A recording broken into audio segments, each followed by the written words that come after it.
Welcome back to show. आज हम बात करेंगे एक ऐसे मेहमान से जो कि पाकिस्तान का नाम रोशन कर रहे हैं। मैं बात कर रहा हूँ मोहम्मद यूसुफ मलिक की, जिन्होंने पाकिस्तान के लिए आलमी मैराथन के जितने भी हाल ही में होने वाले इवेंट्स थे उनमें उन्होंने कामयाबी हासिल की और हाल ही में एक हफ्ते के अंदर 2 मैराथन मुकम्मल किए, पाकिस्तान का नाम रोशन किया। ये दोनों आलमी सतह पर कनाडा के टोरंटो में मैराथन थी और इटली के वेनिस मैराथन में शरीक हुए और अपनी मेहनत, अज़म और हौसले से मुतासिर कुन कामयाबियाँ सिमटी हैं। आज हम उनसे उनके सफ़र के हवाले से उनके साथ जो जो चीज़ें पेश आई, जो चैलेंजेस उन्होंने जिनका सामना किया और उनकी इस तमाम तर जो कामयाबियाँ हैं, इनके पीछे मेहनत कितनी है, उस हवाले से बात करेंगे। ठीक है जी, हमारे साथ मौजूद हैं इस वक्त मोहम्मद यूसुफ मलिक। वेलकम टू सुबह की सोच यूसुफ।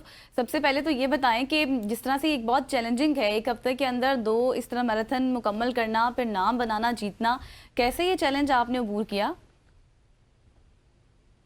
अस्सलामुअलैकुम। पहले तो वालेकुम। आपका शुक्रिया, आपके चैनल का बहुत शुक्रिया कि आप लोगों ने मुझे लिया और मेरी राय जानने की कोशिश की। देखें, मैराथन करना, बोलना तो बहुत आसान है, लेकिन बैक टू बैक मैराथन करना बहुत मुश्किल है, जो पाकिस्तान में बहुत कम लोगों ने किया हुआ है, किसी ने नहीं किया हुआ। बिकॉज जब आप एक मैराथन 42.2 किलोमीटर भागते हैं तो उसके बाद आपको ऑलमोस्ट रिकवरी के लिए 15 से 20 दिन चाहिए होते हैं। तो फिर हमने एक संडे एक मैराथन की, फिर इतनी लंबी फ्लाइट्स लेके फिर हम इटली वेनिस पहुंचे, वहां पे दूसरी 42 किलोमीटर भागे। तो इसके लिए आपको मेंटली प्रिपेयर और मेंटली स्ट्रांग होना और इसके पीछे ट्रेनिंग बहुत जरूरी होती है कि आपने कितनी अच्छी ट्रेनिंग की हुई है, उस ट्रेनिंग के बलबूते पे आप आगे निकले। ज़बरदस्त यूनुस साहब, बहुत ही ज़बरदस्त इंस्पायरिंग स्टोरी है आपकी। मुझे ये भी बताइएगा कि एक ही हफ्ते में, जिस तरह पहले भी हमने जिक्र किया, टोरंटो में आप खेले, फिर वेनिस में आप खेले, तो क्या चैलेंजेस भी डिफरेंट थे और कितने मुल्कों के और मैराथन रेसेस वहाँ पे मौजूद थे? हाँ, देखें, चैलेंजेस बिल्कुल, जब आप किसी भी इंटरनेशनल इवेंट में पार्टिसिपेट करते हैं तो चैलेंजेस बहुत सारे होते हैं। बिकॉज जैसे कि पाकिस्तान में हम लोगों को इतनी ज़्यादा फैसिलिटीज हासिल नहीं होती ट्रेनिंग की और सब चीज़ों की। ठीक है, बाहर जब जैसे मैं कनाडा में था तो वहाँ ऑलमोस्ट कोई 110 कंट्रीज पार्टिसिपेट कर रही थी और 40,000 पार्टिसिपेशन थी, उसमें एथलीट थे। तो उन सब के साथ अपने आप को मनवाना एक बड़ी बात होती है। फिर अच्छा यूसुफ, ये भी वहां पे बताएं कि हमने रन किया, जी मैंने, जी जी मेरे साथ मोना खान थी, उन्होंने रन किया। जी यूसुफ, आप बता रहे थे, please ji ji. Ji ji continue कीजिएगा अच्छा यूसुफ। यूसुफ, ये बताएं कि जिस तरह अभी आपने अपने सफर का बताया कि बहुत हाँ, चैलेंजिंग मोना भी खान था। थी। तो जब आप, जी जी। हम्म, जी जी बिल्कुल, चैलेंजेस होते हैं। बिकॉज जब आप एक ट्रैक पे उतर जाते हैं, एक एथलीट जब अपने रेस्ट ट्रैक पे उतर जाता है तो फिर उसको किसी तरह से भी गिव अप नहीं करना होता। हम्म बिकॉज मैं आपको बताऊं, मेरे साथ जब मोना थी तो वो 20 किलोमीटर पे टोरंटो मैराथन में एक अनफॉर्चुनेटली धक्का लग के गिरने से जख्मी हो गई थी। सही सही। लेकिन लेकिन उनका मोटिवेशन लेवल, यूसुफ की थोड़ी सी आवाज़ आपकी में डिस्टॉर्शन है, मैनेजमेंट थोड़ी कितनी, सुनने में प्रॉब्लम हो रही है। जैसे आप अपने सफ़र का बता रहे हैं, आपका बहुत चैलेंजिंग था और आपने जैसे बहुत अच्छी बात की कि गिव अप नहीं करना चाहिए जब भी कोई भी चैलेंज हो, उसमें जब आप एक काम की करने की ठान लेते हैं उसके बाद। लेकिन ये बताएं कि इस सारी सूरत हाल में आपका कोई ऐसा यादगार लम्हा हो जिसको आप मिस कर रहे हो या फिर आपको बहुत अच्छा लगा हो, वो आप हमारे साथ शेयर कर सकते हैं?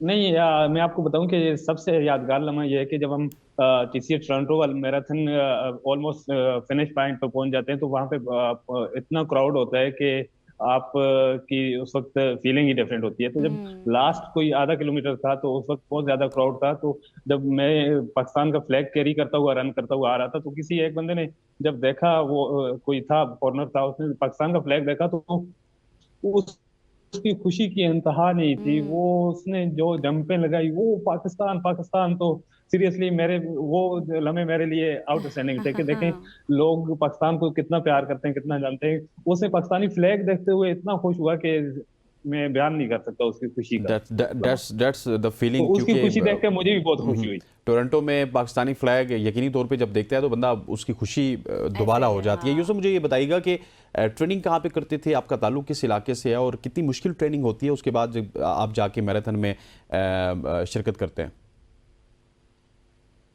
देखिए, मेरा ताल्लुक तो आज़ाद कश्मीर मुजफ्फराबाद से है, लेकिन मैं कराची में होता हूँ। मेरा एक क्लब है United fitness code of Pakistan, जो यहाँ पे कराची में free of cost marathon running training देता है। जो भी आए उसको हम फ्री ट्रेनिंग देते हैं। तो मैं 9 to 5 ऑफिस जॉब करता हूँ, उसके बाद 5 के बाद रात 8 साढ़े 8 तक जो भी मेरे साथ होते हैं लोग मेरे क्लब के, मैं उनको फ्री ट्रेनिंग यहाँ देता हूँ। फिर संडे मॉर्निंग हम लोग अर्ली मॉर्निंग रन करते हैं, लॉन्ग रन होता है। तो ये सारी ट्रेनिंग मेरी कराची में ही होती है। अच्छा जबरदस्त। यूसुफ, अच्छा ये भी बताएं, जैसे आप बता रहे थे अभी हसनैन ने भी आपसे यही पूछा कि ट्रेनिंग आपकी होती है, जिस तरह आप ट्रेनिंग करते हैं, तो इस सारी ट्रेनिंग के दौरान जब आप मैदान में जाते हैं उसके लिए आपको ज़ाहिर प्रॉपर तैयार होकर जाना पड़ता होगा। शूज़ आपके इस तरह के होने चाहिए जो आपका साथ दें, क्योंकि सबसे ज़्यादा रनर जो होते हैं, रनर आप वैसे भी जो होते हैं, वो अपनी इन चीज़ों का बहुत ख्याल रखते हैं। यूसुफ, आप सुन पा रहे हैं? यूसुफ इस वक्त हमारे नहीं साथ। बिल्कुल, जी आप जी यूसुफ देखें ना, भाई। रनिंग की एक पूरे होते हैं, ड्रेस होता है, आपको अपने शूज अच्छे वाले पहनने हैं जो जिससे आपको कंफर्टेबल रन कर पाए। आपके इसी तरह की शर्ट्स होनी चाहिए जो आपको कंफर्टेबल रन करें। तो सारी चीजें कॉस्टली हैं, लेकिन ये मैं आपको ये भी बताता चलूं कि ये जितने दोनों ट्रिप किए ये मैंने अपने बलबूते पे और अपने स्पॉन्सर के उस पे किए। इसमें हमें गवर्नमेंट की तरफ से जरा से भी सपोर्ट नहीं सपोर्ट थी। नहीं थी। ठीक। अच्छा तो ये यूसुफ, सारी चीजें हम खुद कर रहे थे। गवर्नमेंट सपोर्ट नहीं थी, नेशनल लेवल पे भी आपने कोई मैराथन चैलेंजेस का इससे पहले सामना किया, कोई रेस रेस की आपने नेशनल लेवल पे या फिर इंटरनेशनली? इन दो मुकाबलों के अलावा आप कहाँ कहाँ पे गए? नहीं नहीं, मैंने नेशनल नेशनल यहाँ पाकिस्तान में जो होते रहते हैं कंपटीशन, जैसे अभी ये जनवरी में कराची मैराथन आ रही है, और इससे पहले जो पाकिस्तान में मैराथन लाहौर इस्लामाबाद, इनमें मैं पार्टिसिपेट करता रहता हूँ और अल्हम्दुलिल्लाह बहुत अच्छे टाइम पे फिनिश करता हूँ। फिर इससे पहले मैं बहुत सारी कंट्री में जाकर इंटरनेशनल मैराथन किए हैं। ये सारी मैंने अपने बलबूते पे किए हैं। इसमें किसी तरह से भी किसी गवर्नमेंट की कोई सपोर्ट नहीं थी। अल्हम्दुलिल्लाह मैंने अपने और अपने स्पॉन्सर के थ्रू की। ठीक। हमने देखा है अक्सर, यूसुफ भी यही बता रहे हैं, हसनैन, हमने पहले भी देखा कि बहुत से ऐसे मैराथन्स होते हैं जिनको गवर्नमेंट सपोर्ट नहीं करती। इस हवाले से हम भी इस चीज़ को हाईलाइट करेंगे कि गवर्नमेंट को यकीनी तौर पर सपोर्ट करना चाहिए। अच्छा यूसुफ, ये बताएं कि जिस तरह भी आपने अपना एक्सपीरियंस हमारे साथ शेयर किया, आपने बताया कि इस तरह सब कुछ होता है, आप नौजवान नस्ल को क्या पैगाम देंगे कि किस तरह से वो इस फील्ड में आए और आगे बढ़ें? नहीं देखिए, मेरा नौजवान नस्ल के लिए ये पैगाम है कि आप आजकल लोग अपना टाइम इधर उधर मोबाइलों में ज्यादा वेस्ट कर देते हैं। आप किसी हेल्दी एक्टिविटी में जाएं, उसमें करें। एटलीस्ट आप आज आप फिट हैं ना, तो मैं उनको ये एडवाइस करूंगा कि आप अपने लिए, अपनी लाइफ के लिए आधा घंटा जरूर निकालें अपनी अपने लिए। क्योंकि जब आप फिट हैं, आप सारी चीजें कर रहे हैं, काम कर रहे हैं, टाइम नहीं मिलता। कल अगर खुदा न खास्ता आप को कुछ डिजीज हो जाती है, डॉक्टर आपको एडवाइस करता है कि आपको रन करना पड़ेगा, वॉक करनी पड़ेगी आधा घंटा 1 घंटा, तो उस वक्त वो आप मेंटली डिस्टर्ब हो जाएंगे, वो आपसे रन नहीं होगा। फिर इस आप अपने लिए अभी टाइम निकालें, इससे पहले कि डॉक्टर आपके लिए टाइम निकाले। बिल्कुल ऐसे ही आपको अपने लिए टाइम निकालना चाहिए इससे पहले कि डॉक्टर आपके लिए टाइम निकाले।